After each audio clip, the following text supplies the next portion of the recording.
Total hip replacements are done more than 250,000 times a year in this country. Recovery can be a long and often painful process, but there's a new surgical method getting patients on their feet a lot sooner. Dr. Max Gomez shows us how. It's just this kind of move that has finally driven Judith Rosenstein to go for a total hip replacement. Actually, pain getting out of a chair was only part of the problem. Walking in general, I sway, I in a lot of pain, and it's been to the point where even at night I can't sleep because of the pain. That's not surprising. Both of Judith's hips are shot, and both will be replaced today. But the traditional approach to hip replacement involves...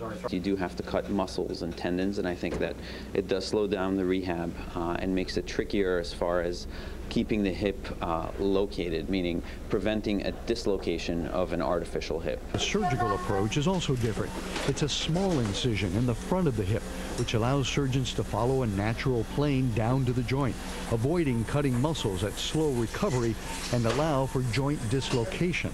That's been found to have a much faster recovery time, with some patients being able to abandon their cane or walker. On the average, about 14 days, people are able to walk unassisted. Ruth Moore had her hip replaced using the new technique just 2 months ago. Not only is she walking well, she's pain-free. You said you walked 2 miles yesterday? 2 miles. No pain? No pain. Happy? Happy, yes. I'm very happy. The actual artificial hip is the same as would be implanted with a traditional operation, and it lasts just as long. These days, 15 to 20 years or more. It's the recovery that's shorter, and that makes a big difference. Dr. Max Gomez, CBS 2 News. Amazing.